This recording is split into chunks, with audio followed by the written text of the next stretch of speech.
we've got Emma Pabst. Oh, darn. Okay. We do. Emma, I believe, is here as well. She's there? We do. I'm here. Oh, good, Emma. Oh, so good to see you again. Emma is with the Beyond Coal campaign, which is also, which is also part of the Sierra Club. So it's really good to see you again. I'm so glad that you made it for this. So without further ado, we might as well get started on this. I feel kind of silly reading the thing that was sent out to you because that's exactly what we're going to be talking about. The things that at the state level of the Sierra Club. And like I said, these people have been extremely helpful to us. So they're also going to be talking about a discussion of ongoing work to press Governor Abbott and the PUC, which is the Public Utility Commission, to fix the grid with people-centered solutions, and hear updates on our support for community campaigns to make CPS Energy more responsive climate justice initiatives. So that's what we're going to be talking about tonight from the people who have been working on it at the state level. So that's Dave Cortez, Cyrus Reed, and Emma Pabst.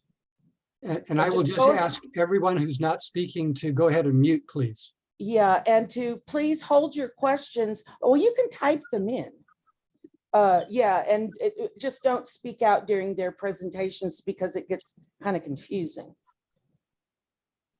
Okay, we're ready when y'all are.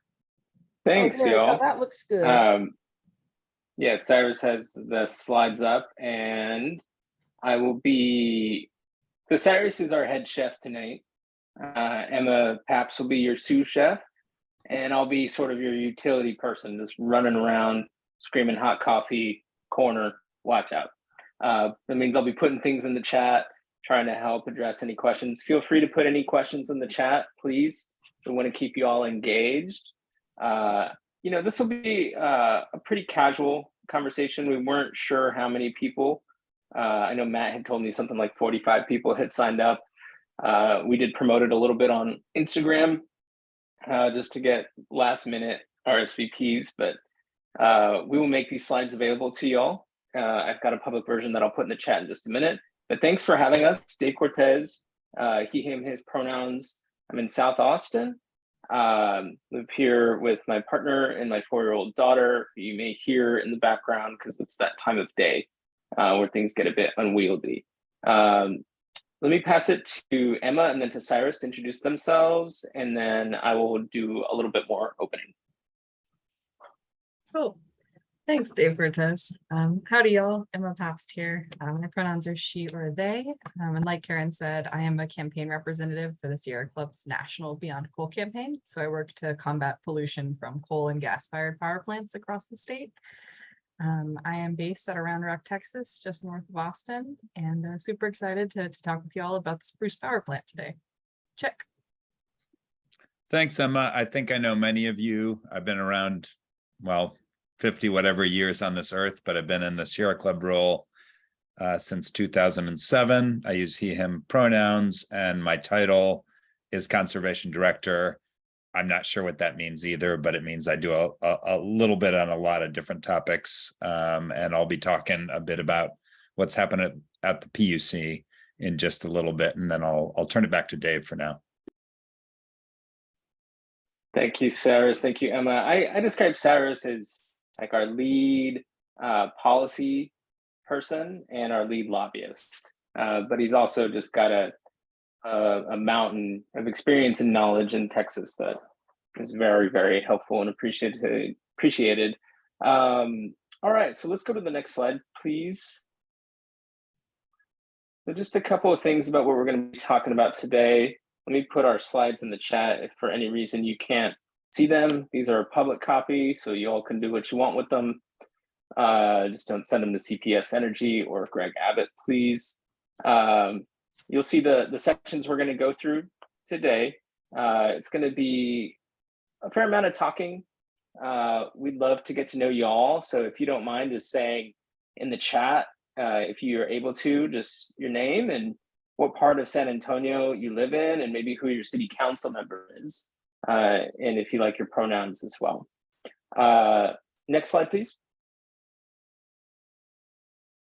So always a reminder, and I'm happy to send this to you all as a follow-up. Want to make sure everybody's a member of the Sierra Club. If you are unsure, you can take your phone out and you can aim it, aim it right at that little fuzzy looking graphic, the QR code, and it will take you directly to our chapter member sign up page. It's real handy for tabling and things like that. So I'll get you all a copy, but please re-up your dues if you have let those expire, and feel free to share that around to your friends and family. So a bit about just some norms. I'm not going to read through them all today, but these are just some things we like to remind folks when we're in these shared spaces virtually. Thank you, Cyrus, for some of these. I really liked them from your slide deck. Just reminding everybody that, you know, we are individuals, but we're trying to be here collectively to move for change. We bring different experiences. We're of different race, class, and gender identity. We know different things. We care about different things, and it's important that we hold space for everyone to be present and respected in sharing their thoughts. We know that Texas is a big deal, and we're moving in the right direction in terms of clean energy. And we've got big battles and concerns about the expanding fossil fuel economy, or the grasping for life fossil fuel economy. We really want to emphasize collective action and building power together, and that we want to make, in order to make our state a better place, we want to emphasize justice, being inclusive, working in solidarity with our community members. For the folks who maybe aren't here tonight, the folks in other coalitions and other organizations, their thoughts, their input very much matters. We're always encouraging people to build relationships, just get to know each other as much as you can. So use that chat when we get some dialogue going, same thing.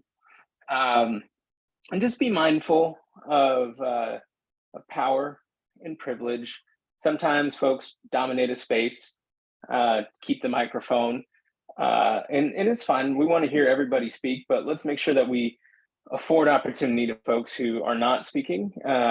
Maybe you know the answer to what's being talked about, but let's see if someone else has it first. And if you are reluctant to speak up, but you want to say something, we definitely welcome that. And you can also use the chat if you don't want to come off mute or show your face or anything like that. But we will try and keep speaking to one person at a time.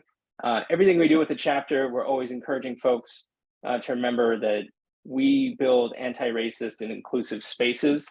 So we will work to minimize and remove any racism, classism, sexism, patriarchy, ageism, ableism, all the other biases from our spaces. And please go off camera if you need to, go get a beverage, eat your dinner. I swallowed my food in 5 minutes before this. I wish I hadn't. This is very spicy, but take care of yourselves. All right, let's do a brief land acknowledgement as well. With respect to First Peoples of these lands, I want to acknowledge that we're speaking us here in Central Texas from the Austin area, which is the occupied territory of the Tonkawa, the Numona, which is the Comanche, Lipan Apache, the Cuauhtecan, and Carrizo Comecrudo peoples.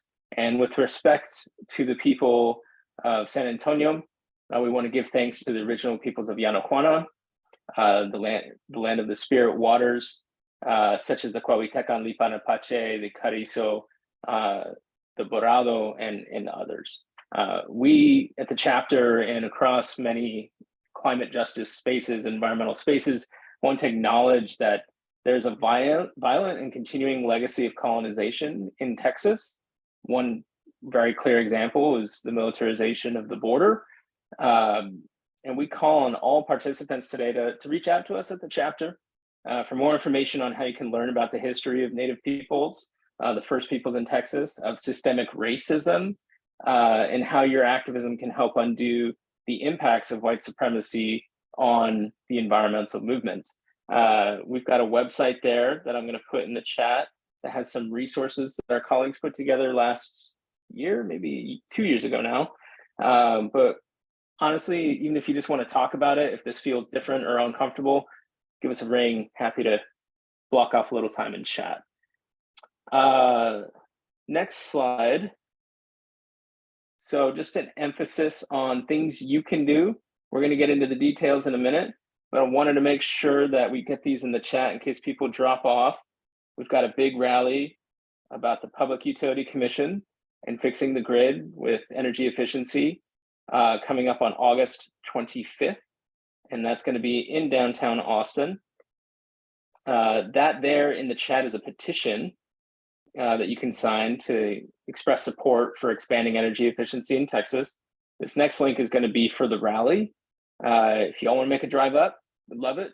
If you can't make it, let us know. And we'd love to hear stories from your community about high bills, or maybe people who struggled in the winter storm or this summer with keeping the lights on. The Public Utility Commission is not the most accessible agency in the state, so we want to make sure that everyone has a chance to be represented.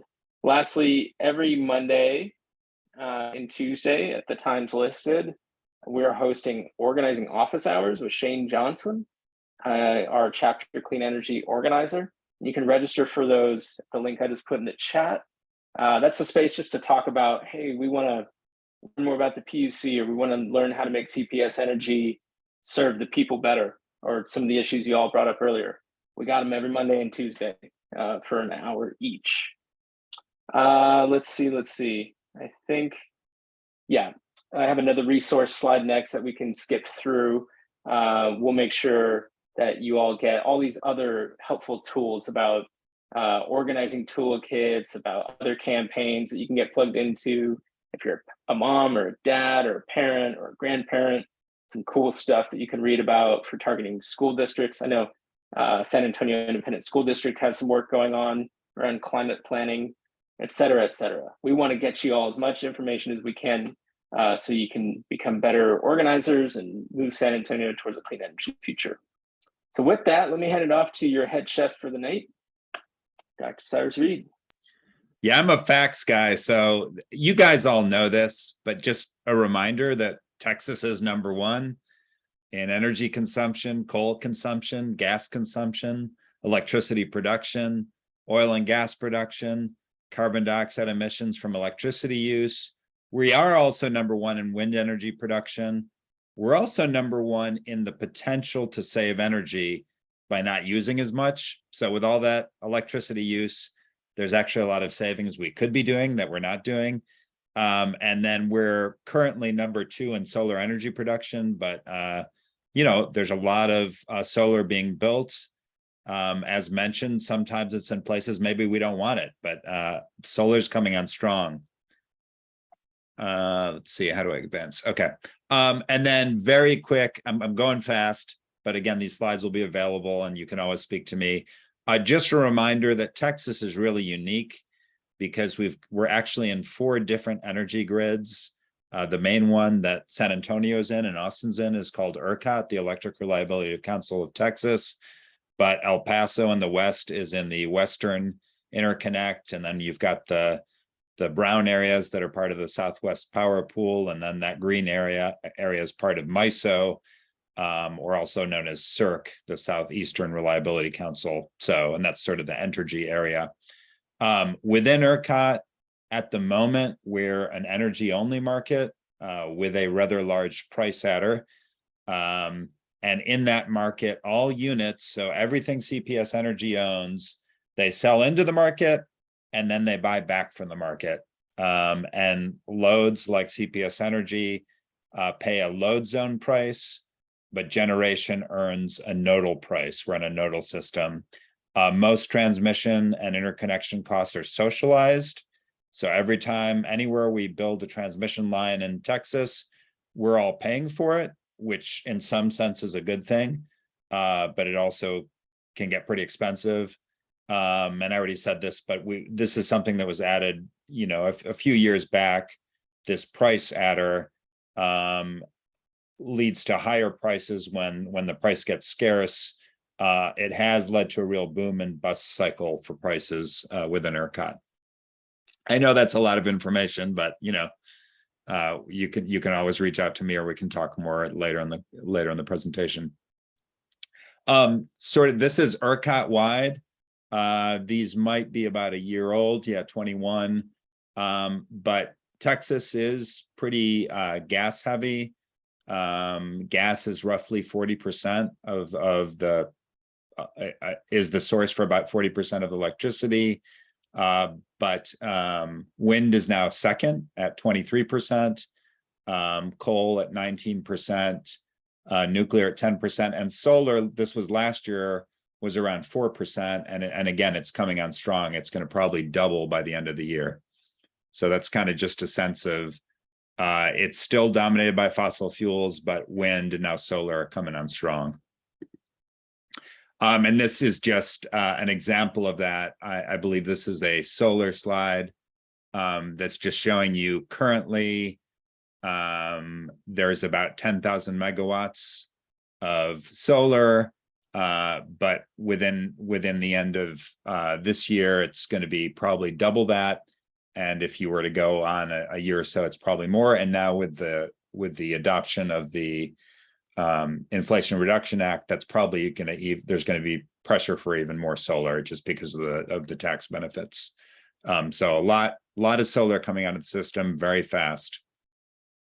And just a reminder, I think this is a Sierra Club group, so you all know this, but climate change is real.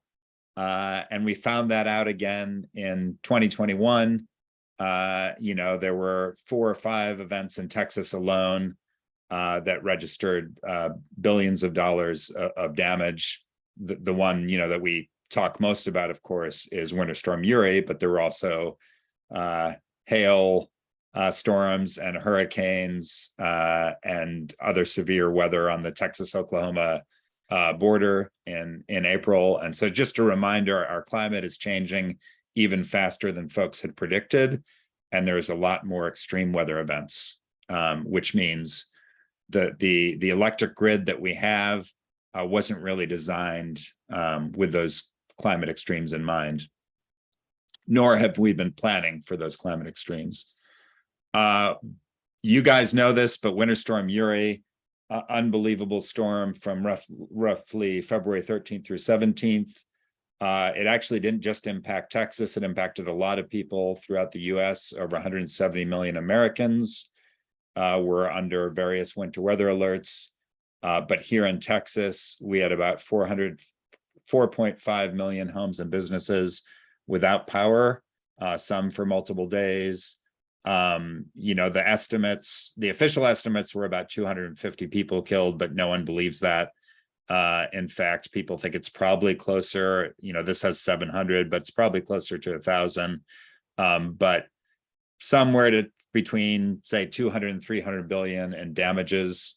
And it's certainly the costliest winter storm on record, and it's really second only to Hurricane Harvey in terms of the total cost to Texas. And then we do know that as a result of both Winter Storm Uri, but also the decisions made by the legislature, people are going to be paying back energy bills, including some debts from that event for a long time. And most of that is being paid by residential consumers. So there was a big storm, and it's the residential consumers who've been hit the hardest from that storm. A couple other facts about Winter Storm Uri. One is there really was a massive wealth transfer, particularly to the gas producers. So the electric utilities didn't necessarily make money. In fact, a lot of them lost money. But the price of gas was such that gas producers, you know, not the suppliers, right? Not the people but really the people who produce the gas made a lot of money. And some of those folks, of course, then made important donations to our political leadership. But it was a really serious situation. In fact, according to ERCOT, we were about 4 minutes and 20 seconds from a complete failure. And so in some ways, we should be thanking ERCOT that, maybe thanking is the wrong word, but we should be thankful that efforts were made that prevented that complete failure, because it could have been much worse. but there were major prices that were put on people's back.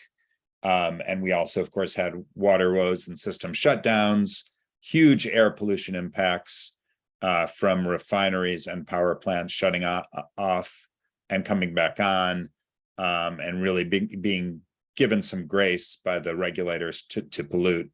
And as is often the case, well, Winter Storm Uri, hit everyone. It hit some people harder than others, particularly those Texas's poorest residents, people of color, generally people of color, and particularly people who live in older, leaky homes or apartments. I know from myself, I live in an older home, and the upstairs is more modernized with better windows, better insulation. That's where we stayed. Downstairs was really freezing because we have older leaky windows and little insulation, on a pier and beam house. So a lot of people suffered. In the aftermath of Winter Storm Uri, there was a lot of press and political meetings and legislative meetings, and who was to blame? So in the initial aftermath, there were some statements from our governor and others that, well, it's wind and solar's fault because they're intermittent resources and they didn't show up. It was a cold winter morning. There wasn't a lot of wind. It was obviously there wasn't a lot of sun. It was snowing and icing, so it's their fault. Then people started to talk about ERCOT. Well, who is ERCOT? There's a bunch of out-of-state directors who don't even live in Texas. Was it their fault? What about a change in climate? Not a lot of people speaking about that, but it was Winter Storm Uri, and the polar vortex really was made worse by climate change. What about the fact we had a gas supply that wasn't weatherized for these kind of weather conditions? And in fact, we were warned multiple times by FERC and NERC that having both a grid and a gas supply not being weatherized was pretty dangerous. And then other things, a lot of people talked about the supply, but what about the demand? What about the fact that we as a state never really have invested in demand response and resiliency, energy efficiency? Some of the utilities like CPS Energy, Austin Energy have, but as a state, we haven't. In fact, some people say the demand that morning went up within the residential sector about 50%. And a lot of that was due to very outdated, what I call strip heating, just not modern heat pumps, but older systems that are very inefficient. And of course, an energy lobby that really worked during the whole session against major reforms on a lot of these issues. I don't know if I'm going to spend a lot of time on this, but just again, we'll make these available. One important thing to say is it really wasn't wind and solar that were the leading generation outages. It doesn't mean that wind and solar also didn't fail. They did. There was some freezing of turbines, et cetera. But it was really largely gas that failed during the winter storm. And we know this from ERCOT's own data. And again, that was caused by fuel limitations, not having fuel on site, or lines freezing up and not getting the fuel to the plants, equipment issues, but obviously a lot of it related to the weather itself and just the extreme nature. And to be honest, there were some existing outages. There were a lot of plants that, for whatever reason, were down even before the storm happened, so they just weren't prepared. And again, this isn't actually that morning. This is just an example of what I was saying before, that a lot of the demand within ERCOT is caused by residential and small commercial, either heating or air conditioning. And so the extent we have older buildings and older systems, that means a lot of our needs, a lot of our extra supply we need to run is really to serve us, residential consumers, who don't use electricity as efficiently as we should, or maybe we don't have access to those kind of programs. So that's my policy lesson for the day. It's not just about supply, it's also about demand. And then, we continued to see this summer incredible record heats incredible demand. And so I think we've set the record within ERCOT. I might be making this up, but the number 11 sticks in my mind. So I think 11 times this summer we've set a new peak demand record. Check me on that. It might be 7, but 11 seems good to me. And, you know, we've had several times when ERCOT has called for conservation measures, which I guess is good. But again, we at the Sierra Club and many other organizations are questioning, well, why do we have to ask for voluntary conservation? Why aren't we investing in real programs that either pay people to, you know, turn down their use of air conditioning, or at least invest in better systems for those people? Wanted to give, I know I'm going real fast, but wanted to give just sort of a quick update on what happened during the legislature and is now happening at the PUC. And then just a quick word about an upcoming process called Sunset that we're going to be engaged in. And we're hoping that, you know, local Sierra Club volunteers and other partners will get engaged in as well, so it can really put a focus on the changes we need at the Utility Commission. So reminder, although a lot of people wanted to blame ERCOT as if it was some out-of-state weird independent grid, and it is an independent grid, it's actually regulated by the Public Utility Commission of Texas. And as we know, it's the governor who appoints the commissioners at the PUC, and the Texas legislature that oversees the PUC and the Railroad Commission via legislation and oversight. And a reminder that it's the Railroad Commission that oversees the natural gas supply. And we know that the railroad commissioners who are elected, at least in the last data I saw, were getting about 80% of their campaign contributions from the fossil fuel sector that they're supposed to regulate. So there's some more, you know, arrows in there, but I think I'll leave it at that. Just, you know, ERCOT really is just there to manage compliance and make sure supply and demand match each other at the right, in the right levels, so things don't go haywire. But they are overseen by the PUC, so that's important information to know. What did the legislature and governor do in 2021? Well, the governor did fire all the PUC commissioners, or asked for their resignation, and also essentially asked for the resignation or pressured ERCOT board of directors. So they all resigned. We then, during a legislative session, changed the number of commissioners from 3 to 5, which I think is actually good to have more commissioners. They changed the ERCOT board. So ERCOT, now you have to be a Texan. They made them all independent in the sense they're not connected to people with a direct interest in the energy market. They did make those people named by a 3-person committee that was indirectly named by the governor, lieutenant governor, and the Speaker of the House. They did require weatherization of power plants and transmission and actual fines. That's a good thing. They required better coordination. They created a new Texas Energy Reliability Commission. And they did do sort of a gas supply mapping exercise to see where the gas supply was coming from, and required, I'd say, some very modest weatherization on the gas supply, although not near enough. And also required some weatherization for the water system, and made some changes to the ERCOT market,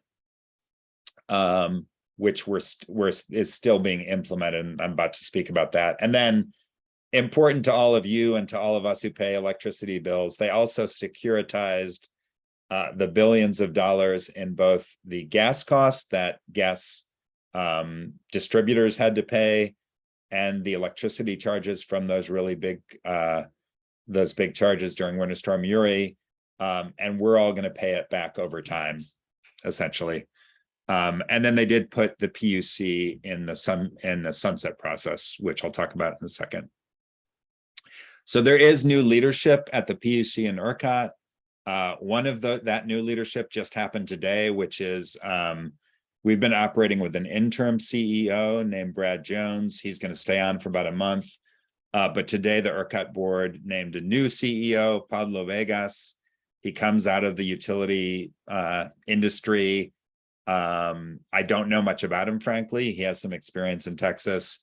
I think it's safe to say he's probably not the most forward-thinking person, just based on where he's on the utilities he's worked for. But we'll give him the benefit of the doubt. But he's going to be the new guy in town starting October 1. The governor also named 5 new commissioners. One of them very new.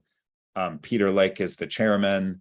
I'd say they're all pretty safe choices from the governor's perspective. They're all people who've either he's named to other commissions like the Water Development Board, or have worked for him, or worked for Republican senators like McAdams.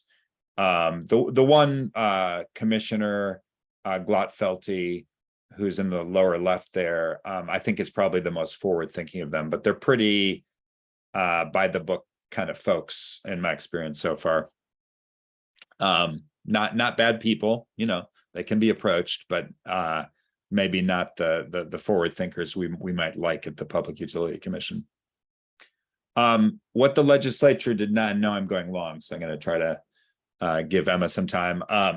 What the legislature did not do, despite ours and many other efforts, is they really didn't require robust weatherization of the gas supply.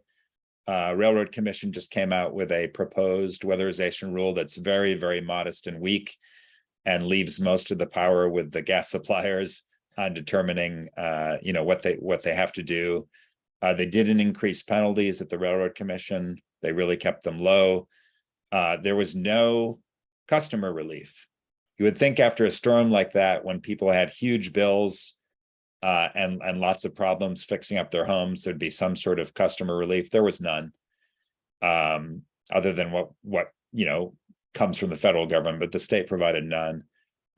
They did nothing to increase demand response or energy efficiency, or make it easier for distributed generation. So like Allen's, you know, solar panels to interconnect or provide energy to the wholesale market. None of that was done, despite many efforts. They didn't increase any goals. They didn't make any changes to building codes, right? If we want to make sure that new buildings use less energy, they could have adopted new building codes. They didn't. They really did nothing on climate. And sorry to be a downer, although they did require the PUC to consult with the state climatologist on the weatherization standards. So that was one good thing.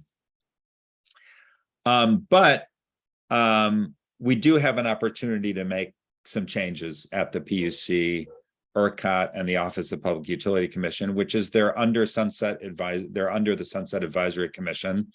So right now, the Sunset Advisory Commission has been meeting. The staff of the Sunset Advisory Commission is now taking input on the Public Utility Commission. And this is a real unique opportunity. We've already submitted some initial comments, which are available on our website under legislature. I'll drop a link in a minute. But we are going to be doing some outreach to you all and to other folks, both on a sign-on letter, but also doing some webinars probably in September, October, to talk about some of the main issues with the Public Utility Commission and ERCOT and what changes we'd like to see. And then also inviting everyone to show up at the Capitol in December when there'll be a public hearing on these agencies. And we are expecting the Sunset staff to come out with their own recommendations in November, and then followed by that public hearing. So we're looking forward to really raising the profile of some of these issues of how the Public Utility Commission hasn't represented the public and how they've failed us. The other big issue that's happening that I want you to be aware of is the Public Utility Commission is looking at some additional changes to the energy market. And so far, the initial proposals they've come out with really would favor fossil fuel generation and would likely be very costly to consumers. They have hired a third party to examine those quote unquote fixes. Unfortunately, the third party they've hired is a consultant that came up with one of the fixes, which I thought was sort of a conflict of interest, but that's how our government works. We think they're going to release some recommendations in November and allow for some, I'd call it limited public input, and they may make a decision in December. We're going to be watching that closely and potentially pushing back hard against any major changes to the market that favor fossil fuels and that would be costly to residential consumers. So stay tuned for more, but we're watching that closely. An upcoming, what we're doing in the short term is we just filed a petition for rulemaking on energy efficiency that would require the Public Utility Commission to raise the goals that utilities have to meet for energy efficiency and demand response. PUC now has 60 days to respond to our petition. So this is one of our people-centered solutions that we're focused on. And so we're going to be getting it. Dave already mentioned this. We're going to be trying to get a bunch of people to go on the 25th, support that petition, but in general, talk about how they've ignored people-centered solutions. And this is really just a repeat of what Dave put before, but the rally is August 25th. We'd love it if some of you can show up and tell your story there on that Thursday morning. But we'd also love you to sign the petition because we're going to be turning in all the folks who are supporting our petition, both grass tops, but also our members. And then we'll be providing more information about how to get involved in the sunset work in the coming months.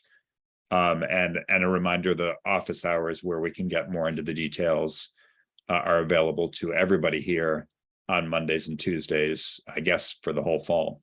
So with that, I think that was my last slide. Were you going to cover this, Dave? Yeah, let me pause for a minute and just, everybody just got a college level crash course from our good friend Cyrus, and I'm wondering if you have any questions.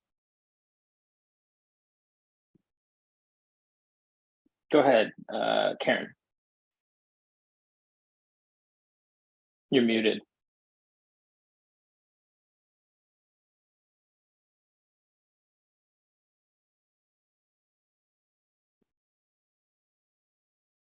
We also welcome questions in the chat.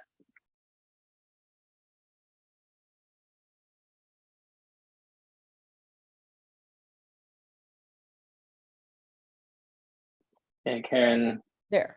there you Okay. are. I'm so sorry. I'm just not very good at this stuff.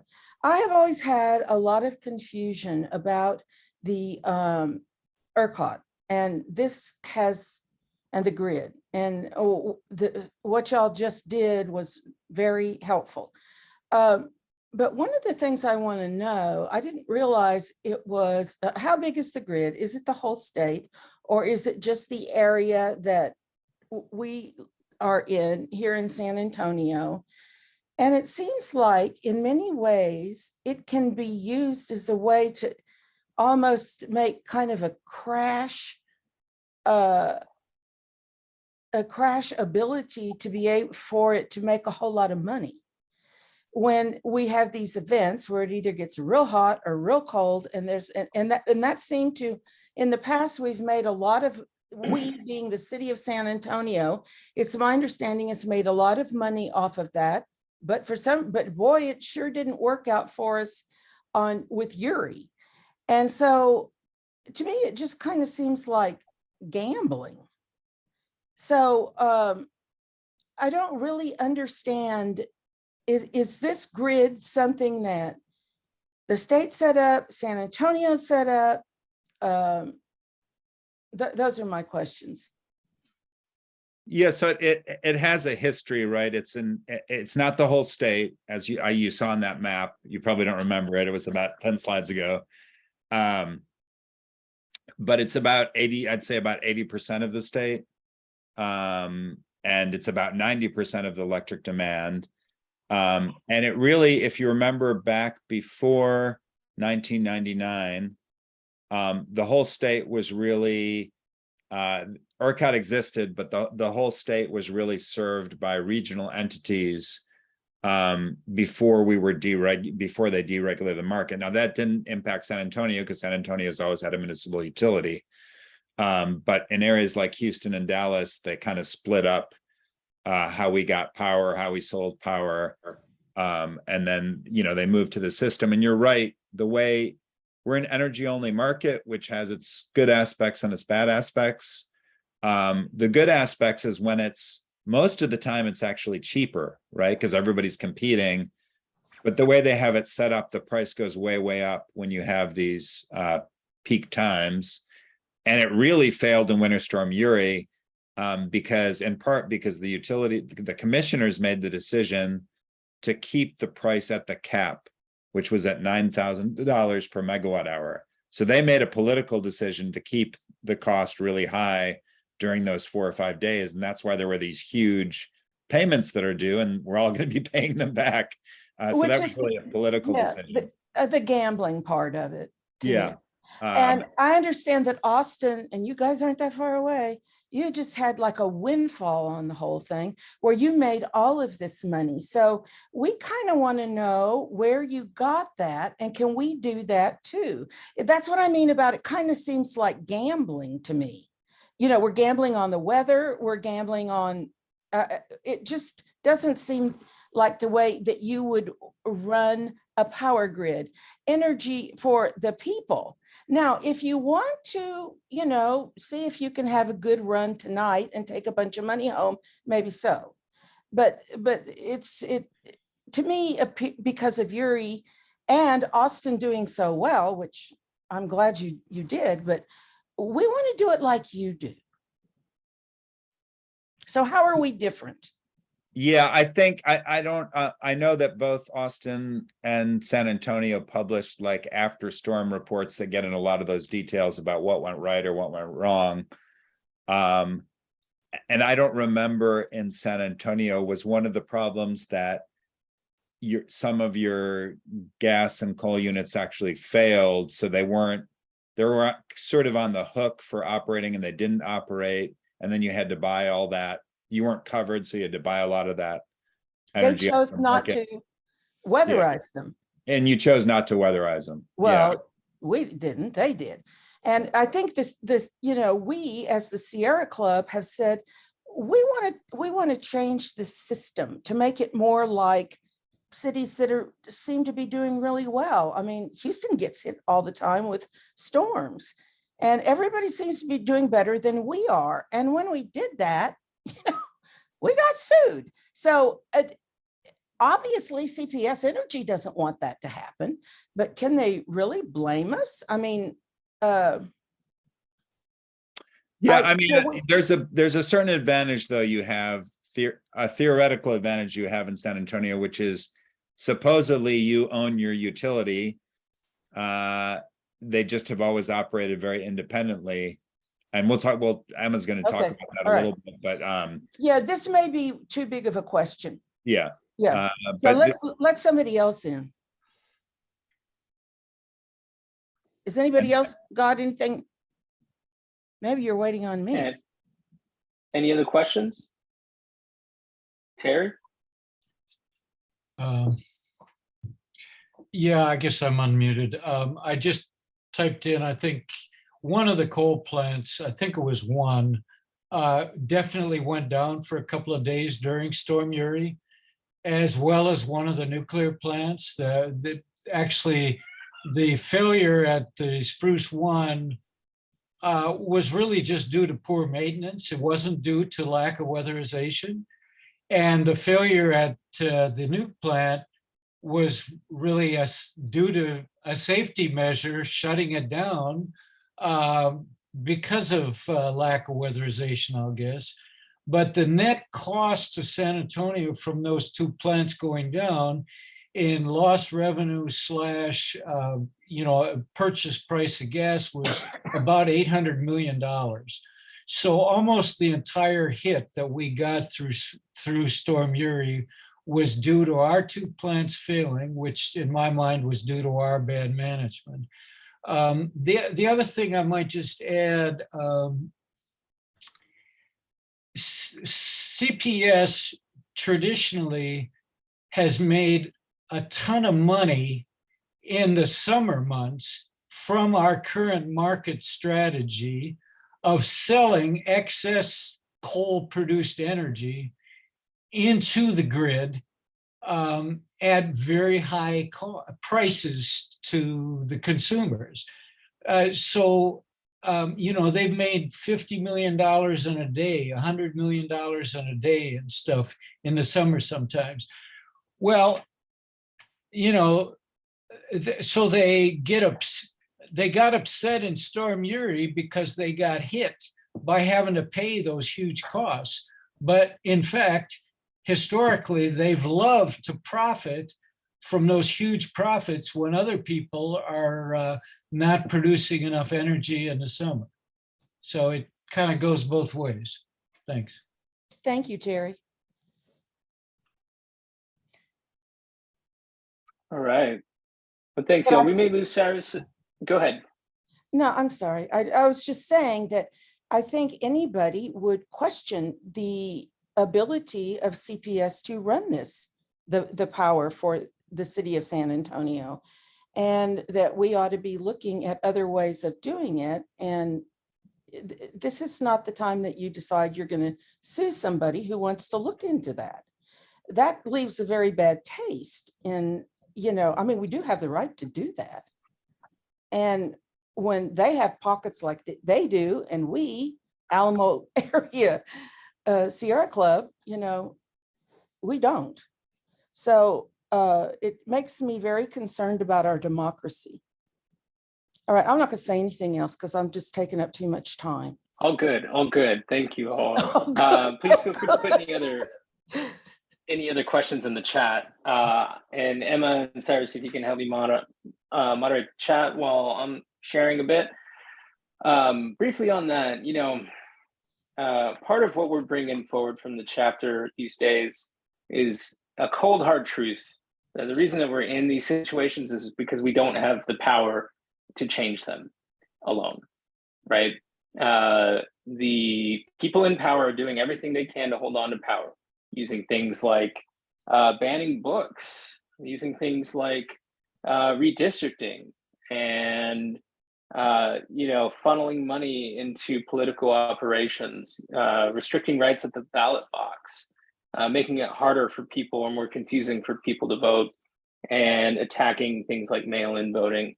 But it's even more sinister than that. And the slide that Cyrus showed really brings it home. And I think it's important whenever we're thinking about advocating for change, organizing for change, that remember having the right answer is a very small part of the equation. Having courage and motivation is an important but also small part. We have to respect our opposition for the power that they've attained over a long period of time that allows them to do things like what's reflected in this slide. And our remedy that we're really, really encouraging our staff and as many volunteers as possible. Our remedy that we're moving people towards is the spirit of energy democracy, which is about a shift in power imbalance. I know you all are hearing some of this from the Climate Justice San Antonio folks and the DSA folks and other folks in San Antonio. Energy democracy has been something we've been talking about for many years in different circles around Texas. I was going to play some videos, but I'll just link to them so you all can look at them on your own time. They're in the slides actually that I shared, so you can check them out. They're very short. They talk about energy democracy overseas, but really we're acknowledging that the systems in place, CPS Energy, Public Utility Commission, ERCOT, they're not designed to serve us. They're primarily money-making machines. And we want to emphasize some of the core components like local clean energy, people-centered solutions to policy, meaning things like energy efficiency, making sure that community solar doesn't raise costs for working class people who already can't afford their bills, protecting people from shutoffs like we did for a while during the pandemic, that we make it equitable. And that little graphic's maybe not the best descriptor of that, but that the folks who have least ability to participate in these programs are afforded more opportunity and their needs are put front and center. So those are going to be some of the folks that I think Rachel was speaking about in her article she shared in the chat, and some of y'all have also talked about today. Community driven. So this is a really core component. Think back to the climate action plan. Remember the glorious day when, you know, Ivy Taylor was gone, just been defeated, and there was a big rally outside City Council. All the organizations were there, and everybody was really excited about the Paris Accords and the resolution for the city to support the Paris Accords. We had high hopes, right? They passed a resolution soon after to move towards a climate action plan. Well, what did they do? They put it in the hands of the special interests. And now we were competing on the same playing field with Toyota, with the manufacturers, with the business chambers of commerce, the home builders, all the folks who always have had access to decision makers were now right in there in shaping policy for climate change. They're the folks that have always stymied, either at the local, state, or federal level, stymied policy that would lead to equitable reform on climate change and the climate crisis. So we really want to see more community-driven work, meaning let's get people from every city council district at the next Sierra Club meeting. Let's go host an outing or a community meeting in districts where we don't really have a lot of members. Let's talk to them. Let's talk to them about high bills, the climate crisis, and make sure that Representative Villagran and others get to hear from their constituents. Of course, Energy Democracy will acknowledge systemic oppression, meaning the folks that have been most harmed by the climate crisis and fossil fuel industry need to have their needs met and addressed first. So that would be folks with, you know, respiratory illness, who have health problems related to ozone and smog and things like that. Lastly, there's nothing like helping people know how to advocate for themselves. So having materials where people know who to call for customer assistance, who to call for weatherization. Again, Rachel, thank you for the story you shared in the chat, you know, like who to text or email and maybe get a response if you have a problem, or how to get your neighbor or family member on a protected circuit. So, you know, they're on a medical needs exception or things like that. There's all kinds of handy information that I think a lot of us here hold, and we can make that information more accessible to more people. I'm happy to share some examples of how we did that with Austin Energy. One cool thing we did was, you know, people didn't know about coal plants, and they honestly didn't know about the climate crisis in the Black and brown barrios of East Austin. We also didn't have Sierra Club members there. So when we canvassed, we ended up just actually talking about how people could save $30 or $40 on their trash bins by reducing their enormous trash bins to a smaller one and getting a free extra recycling bin, and then how to use their compost bin. No one ever talks to them about that stuff. And giving that kind of information really helped us build credibility and trust in parts of town that, you know, they'd never been talked to by the Sierra Club. And slowly we brought them over with community education about community solar, energy efficiency, and ultimately about shutting down the coal plant. Getting people more information really can empower them. There's two spaces where I invite you all to practice and talk more with us about organizing and campaigning through the principles of energy democracy. We have a Lone Star chapter energy democracy committee. We've only met one time, but we are very eager to keep it going. That's for any Sierra Club member or local group leader like you all. We do have a big focus on our national campaigns like coal and dirty fuels. Dirty fuels is like the Gulf Coast from Brownsville all the way to Orange and Port Arthur, trying to stop LNG exports and oil exports and all that nasty infrastructure, as well as the chapter-led Clean Energy for All work. And it's a space to prepare and talk about organizing strategy and principles like we're doing right now. The larger network that we have is called the Texas Energy Democracy Network. And this is when I say distributed, it means like it's not a formal coalition, and it's sort of just people from around the state coming together in a space for just learning from each other and connecting. There's people in Denton that are asking the same questions like y'all are asking right now. There's people in Austin, people in Brownsville, believe it or not. They have a public utility. We're trying to bring you all together in the same space to build that network out. And right now, as I mentioned, we have office hours. Shane Johnson is leading those. And I'll put these in the chat again.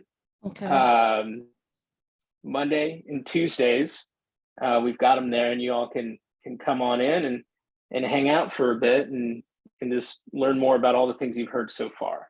Okay. Go ahead. Is there a question? Okay. Briefly, just my last slide.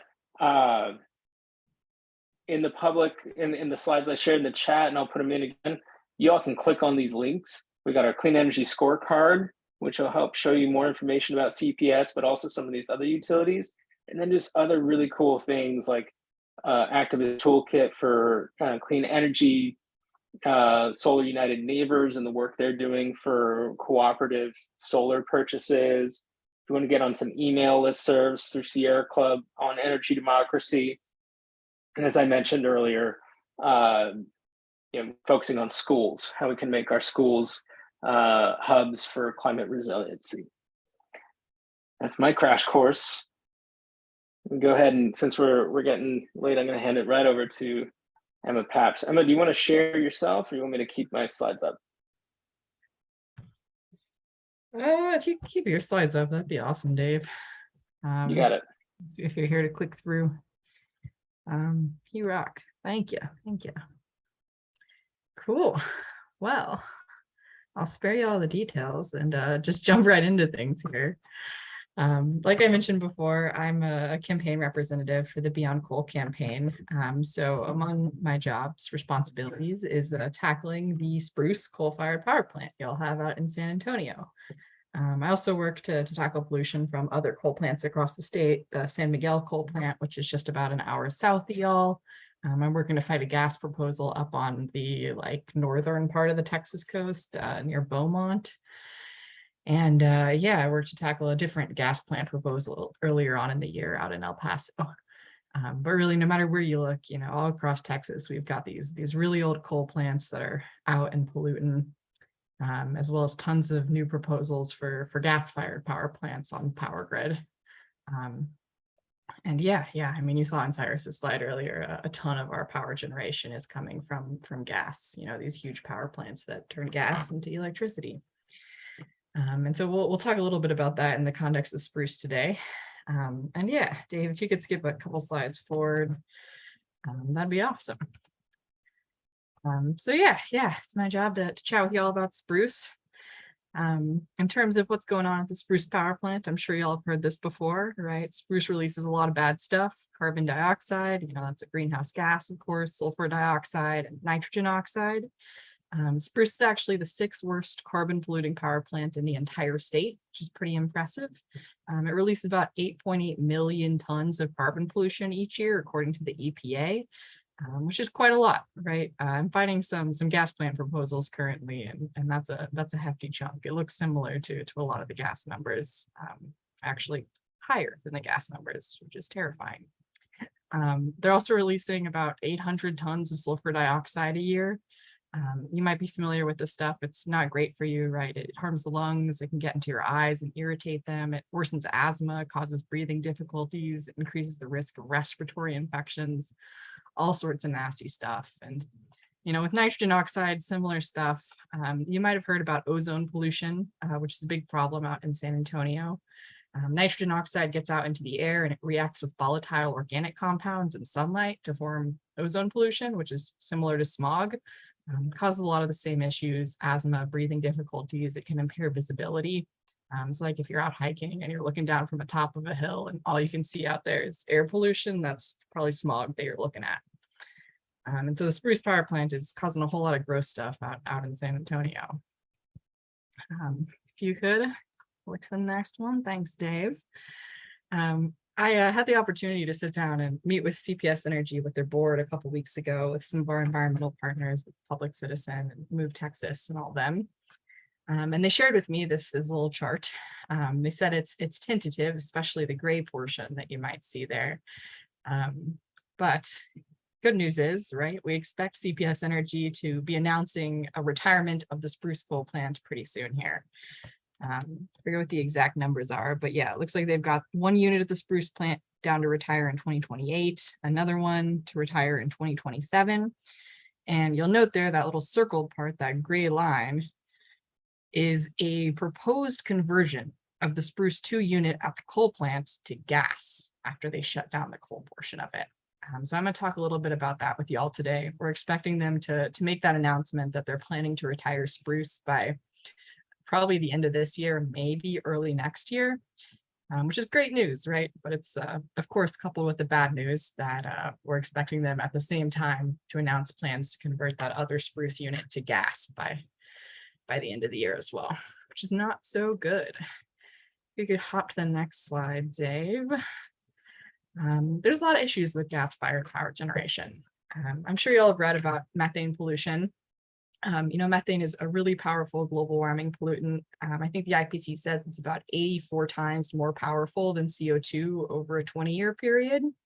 And scientists actually estimate that about 25% of the global warming effects that we're currently seeing today, so like Winter Storm Uri, hurricanes, exacerbated flooding, drought, all of this, about 25% of that scientists think is actually caused by methane pollution because it warms the planet so much faster and in such a shorter time frame than CO2.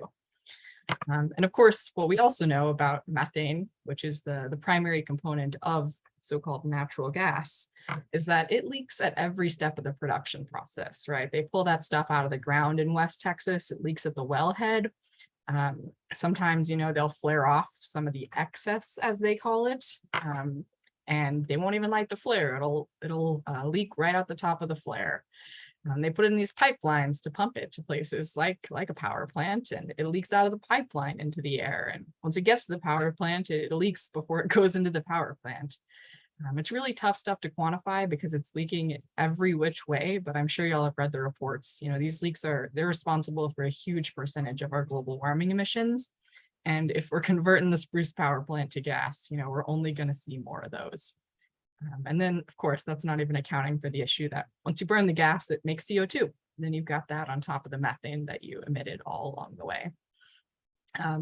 There's also reliability issues when it comes to gas. We know that during Winter Storm Uri, like Cyrus and Dave talked a little bit about, we had huge issues with the gas production process. Like gas lines froze left and right. Like they froze at the wellhead, they froze in the pipelines, the gas-fired power plants couldn't operate right because of the cold. Over and over again, we heard from our leaders, particularly Abbott, that this was renewable energy's fault. And that we needed these kind of energy sources that were on demand, like gas and coal, right? You just turn it on and it starts to make your electricity. But, we saw during Winter Storm Uri that gas is not reliable. It's not on demand, right? When the temperatures drop, gas really, really struggles. And so we could be dealing with a lot of those same issues with the Spruce power plant. We have another winter storm moving forward. And yeah, of course, gas is also subject to price volatility, right? Gas prices go up and down, and if the price of gas shoots up, then so will the price of running the power plant, which of course will trickle down to y'all's energy bills. And then finally, my last beef with gas is ozone pollution. I mentioned how the Spruce plant emits NOx. The coal plant, if they convert it to gas, it's still going to emit quite a lot of NOx. And that nitrous oxide pollution, like I mentioned before, it mixes with volatile organic compounds in the atmosphere, causes ozone pollution. We already know that San Antonio is in violation of EPA's health-based air quality standards for ozone pollution. So putting up a gas plant, which is going to release a lot of NOx, is not a great idea for San Antonio. Always happy to talk gas-fired power plants, but long story short, it's bad news for our climate, it's bad news for our air quality, and it's bad news for our pockets as well. If you could hop to the next slide, Dave. With that in mind, we've got one goal for the Beyond Coal campaign and Sierra Club here in Texas, which is to retire the Spruce coal-fired power plant by 2028. We're on track for that, as y'all saw in that little picture I showed y'all earlier. But the second half of that goal is now to prevent a gas conversion. We want them to actually retire Spruce units 1 and 2, not retire just one and convert the other one to gas and keep emitting more climate pollution under a different name. Our strategy portion of that is a little bit different, I think, than it's been historically.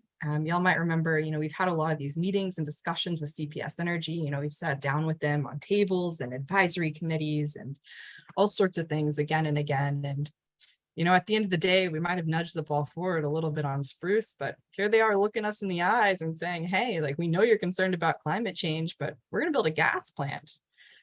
Which is just really tough to grapple with. We've poured so much energy into attempting to work with CPS. And at this point, it's pretty clear to me and the other folks sitting at the table here at the Sierra Club that we need some pressure, and we need pressure from people whose seats, frankly, will be at stake.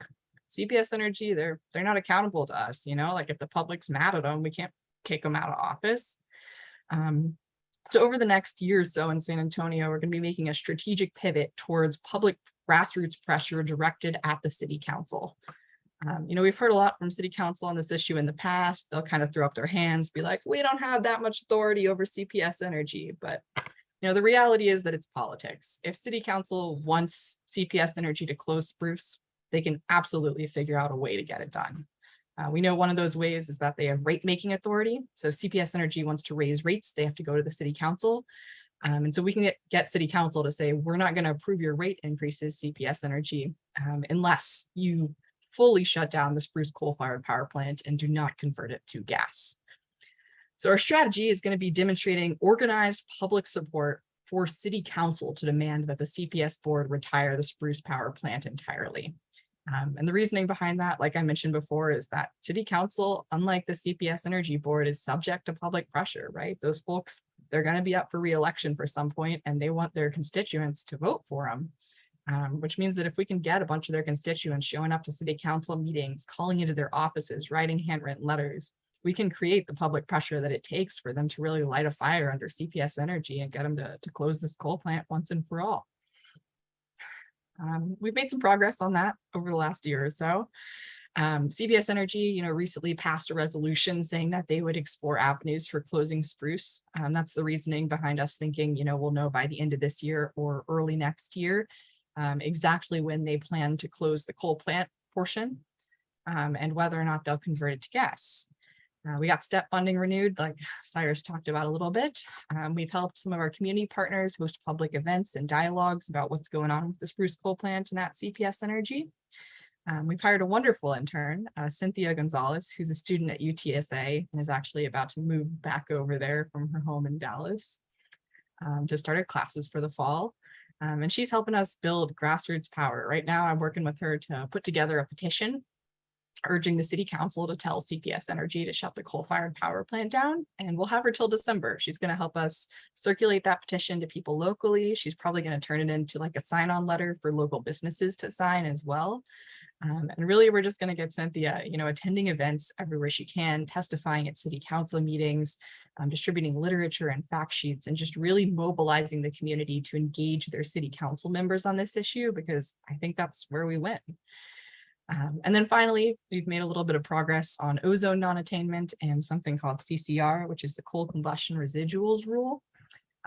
We pushed earlier this year, you might remember, for EPA to bump up San Antonio's ozone designation, which functionally means EPA needs to sit down under the Clean Air Act and say, okay, San Antonio, it's official. You have too much pollution, too much ozone pollution. You got to clean it up.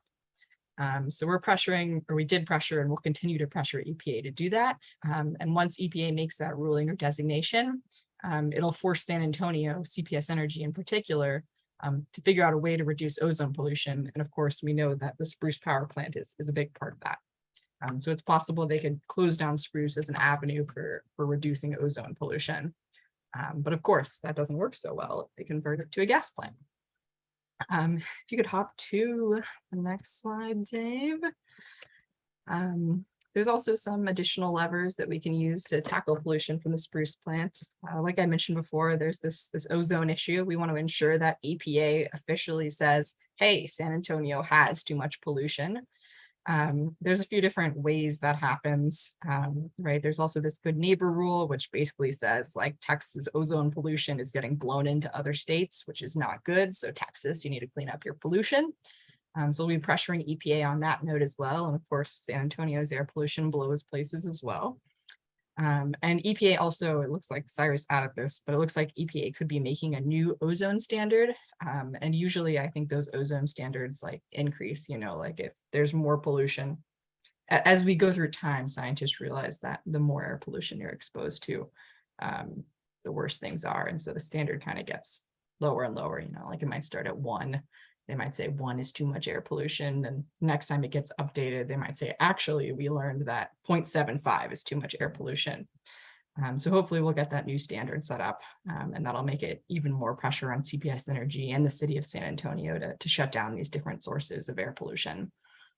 So that's ozone. There's also the coal ash rule, the coal combustion residuals rule, which is basically about the fact that coal plants produce coal ash. It's this really toxic stuff. It's not good for you. It ends up in the water. It hurts people who eat fish and they fish in that water. It also blows places and it pollutes people's land and whatnot. Causes cancer, all sorts of horrible stuff.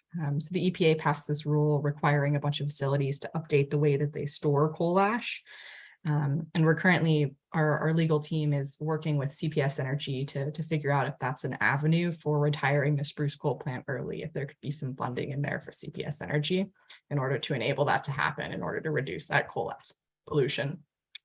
And then finally, Cyrus added this as well, but it looks like there's a PM 2.5 rulemaking upcoming, particulate matter. And so that would provide an avenue for EPA to say, hey, Texas, hey, San Antonio, we need y'all to reduce the amount of particulate matter pollution that's happening.